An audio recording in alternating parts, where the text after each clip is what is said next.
सबसे पहले मैं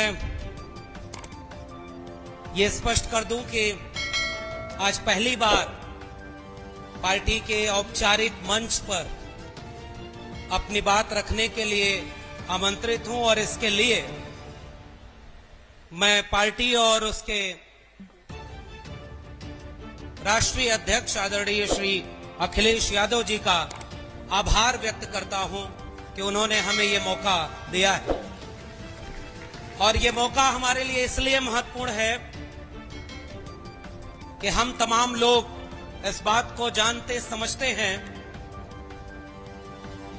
जब पूरे मोहल्ले और गांव में आग लगी हो तो इस बात का इंतजार नहीं किया जाता कि जब तक आग आपके घर तक न पहुंचे तब तक आप उसे बुझाने के लिए आगे ना आए।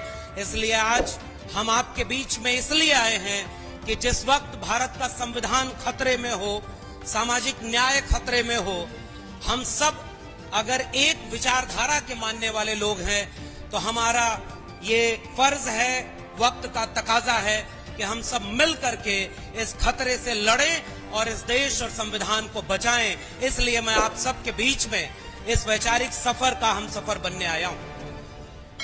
और आज के इस प्रशिक्षण शिविर में मुझे एक जिम्मेदारी सौंपी गई है कि जो इस समय इस पूरे प्रशिक्षण शिविर का सबसे बुनियादी विषय है, जो मुद्दा है, किस मुद्दे पर हम आम आवाम के बीच जाएंगे, कैसे उन्हें समझाएंगे कि संविधान खतरे में कैसे है और कैसे ये देश सबका देश बनेगा, उसके लिए एक बुनियादी विषय चुना गया है। वो विषय है जाति जनगणना का। सबसे पहले इस विषय पर अपनी बात रखने के पहले समाजवादी आंदोलनों की जमीन उत्तर प्रदेश और बिहार को एक साथ अगर देखें तो उत्तर प्रदेश के लोगों, आपके लिए समाजवादी जमीन बिहार ने एक हिम्मत और हौसले का मौका दे दिया है। बिहार सरकार ने अपने यहां जाति आधारित गणना भी की, उसके आंकड़े भी सार्वजनिक कर दिए हैं और उससे हमें हिम्मत मिली है। इसलिए हम बिहार के समाजवादी साथियों को क्रांतिकारी सलाम करते हैं और इस उम्मीद में यहां खड़े हैं कि हम उत्तर प्रदेश में भी जाति जनगणना के मुद्दे पर जनता को जागरूक करेंगे। और इस मुद्दे पर 3-4 बिंदु हैं जिसको लेकर के बात होनी चाहिए।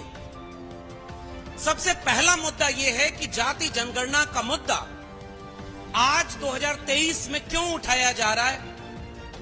और हम जैसे लोगों का यह मानना है कि राष्ट्र निर्माण का मुद्दा है।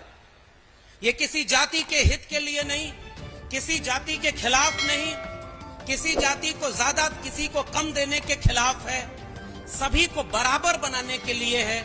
इसलिए पहली बात मैं इस पर रखूंगा कि ये केवल कुछ जातियों का मुद्दा नहीं, ये पूरे राष्ट्र का, एक मुकम्मल मुल्क मेरे सबका राष्ट्र बने, इसका मुद्दा है जाति जनगणना का। और दूसरे हिस्से में मैं कोशिश करूंगा कि आपको ये बता सकूं बहुत संक्षेप में कि जाति जनगणना का इतिहास क्या रहा है। ये कोई आज का मुद्दा नहीं है। इसके आंकड़े क्या हैं और क्यों जाति जनगणना की जरूरत है इस देश में। और आखिर में मैं कोशिश करूंगा आपके सामने ये बात साझा करने की कि इस जाति जनगणना के मुद्दे से क्या फायदा होने वाला। सबसे पहले हम लोग बचपन से निबंधों में लिखते पढ़ते और सुनते आए हैं कि भारत कृषि प्रधान देश है, भारत गांव प्रधान देश है, मगर हकीकत यह भी है कि भारत एक जाति प्रधान देश है। जाति यहां की सच्चाई है।